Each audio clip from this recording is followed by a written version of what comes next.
Crypto মানি প্ল্যাটফর্মে আমি তোমাদের যে বিষয়টা নিয়ে ডিসকাস করব সেটা হচ্ছে ট্রেডিং সাইকোলজি। ট্রেডিং সাইকোলজি জিনিসটা কি? ঠিক আছে, আমরা A to Z সব কিছু বলবো। ঠিক আছে, সো যারা চ্যানেলে নতুন অবশ্যই চ্যানেলটিকে সাবস্ক্রাইব করে পাশে থেকো। ওকে, চলো দেখো, তোমরা এই ভিডিওগুলো আমি লাস্টে তোমাদেরকে এক্সপ্লেন করব। ঠিক আছে, দেখো 90% ট্রেডার লস করে। Trading psychology explained. ওকে, আজকে আমরা কথা বলবো এমন একটা জিনিস নিয়ে যেটা ইন্ডিকেটর থেকে বেশি পাওয়ারফুল, ট্রেডিং সাইকোলজি। তুমি স্ট্র্যাটেজি জানো, চ্যাট পড়তে পারো, সিগন্যাল পাও, তবু কেন অ্যাকাউন্ট জিরো হয়ে যায়, রাইট? কারণ প্রবলেম মার্কেট না, প্রবলেম আমাদের মাথার ভিতরে। আজকে আমি বলবো 90% ট্রেডার লস করে, আর কিভাবে তুমি এই 90%-এর মধ্যে পড়বে না। চলো স্টার্ট করা যাক। ধরো তুমি $10 দিয়ে ট্রেডিং শুরু করলে, $2 প্রফিট হলো, তখন কি ভাবো? আরেকটা ট্রেড নেই, আজকে $10 বানাবো, রাইট? এই জায়গায় মিস্টেক। মার্কেট আমাদের টাকা দেয় না, মার্কেট শুধু সুযোগ দেয়। গ্রেড আসলে আমরা নিয়ম ভেঙে ফেলি, রাইট? সো যেমন ওভার ট্রেড করি, বড়ো লট নিই, যেমন বড়ো লট বলতে যেমন বড়ো টাকা, ঠিক আছে, বড়ো অ্যামাউন্ট আমরা লাগিয়ে ফেলি, স্টপ লস দিই না। রেজাল্ট, একটা ভুল ট্রেড, সব প্রফিট শেষ। বুঝতে পেরেছ? সো লস হওয়ার পরেও কি হয়? পরের ট্রেড নিতে ভয় লাগে, বা উল্টো হয়, লস রিকভারি করার জন্য রিভেঞ্জ ট্রেড করি। একেই বলে ইমোশনাল ট্রেডিং, রাইট?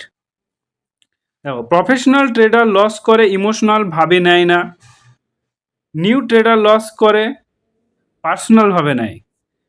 ভালো করে কথা লাইনটা বোঝো, প্রফেশনাল ট্রেডার লস করে কিন্তু নর্মাল ভাবে নেয়, কিন্তু নিউ ট্রেডাররা লস করলে পার্সোনাল ভাবে নেয়। মার্কেট আমার বিরুদ্ধে না, মার্কেট কারো বন্ধু না, এটা মাথায় রাখবা। মার্কেট তোমার বিরুদ্ধেও না, কারো বন্ধুও না। তো ধরো 3টে লস হলো, তখন মাথায় একটা চিন্তা, আজকে যেভাবেই হোক লস তুলতেই হবে, এটাই শেষ শুরু। এই সময় আমরা কি করি? বড় অ্যামাউন্ট লাগিয়ে ফেলি, স্ট্র্যাটেজি ভুলে যাই, রিকভারি করার চিন্তা করি। Result, account weep out, account zero. Trading হলো বিজনেস, এটা ক্যাসিনো না। ঠিক আছে, আমি পার্সোনালি 3টি রুল ফলো করি। দিনে 2-3টার বেশি ট্রেড না, daily loss limit fix, profit হলে স্টপ। স্মল অ্যামাউন্ট গ্রো করতে হলে পেশেন্ট লাগবে ভাই, না হলে সম্ভব না। স্ট্র্যাটেজি তোমাকে দেবে, এন্ট্রি দেবে, সাইকোলজি তোমাকে প্রফিট ধরে রাখতে সাহায্য করবে। তুমি যদি মাইন্ড কন্ট্রোল করতে পারো তাহলে মার্কেট তোমাকে রিওয়ার্ড করবে, আর যদি না পারো, বুঝতেই পারছো।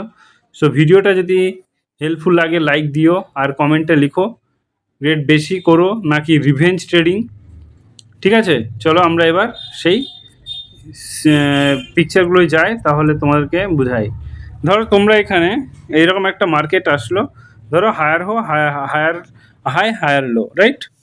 সো মার্কেট তখনই নিতে হবে, এই সব জায়গায় তোমাদেরকে ট্রেড প্লেস করতে হবে। ঠিক আছে, এগুলো জানতে হবে, যেমন higher high, higher low, EMA 20 support, এগুলো তোমাদেরকে বুঝতে হবে। যেমন ডাউন ট্রেন্ডে লোয়ার হাই, লোয়ার লো, এগুলো বুঝতে হবে। ঠিক আছে, কখন তোমাদেরকে ট্রেড নিতে হবে আর কখন নিতে হবে না। সবসময় মার্কেট, দেখো ভাই, তোমরা 100 টাকা কিংবা 1000 টাকা সারাদিন ইনকাম করতে গেলে ভাই 10 ঘন্টা 11 ঘন্টা টাইম দাও। আর এখানে ভাই তুমি এসেই ট্রেড নেবে, এটা তো হয় না।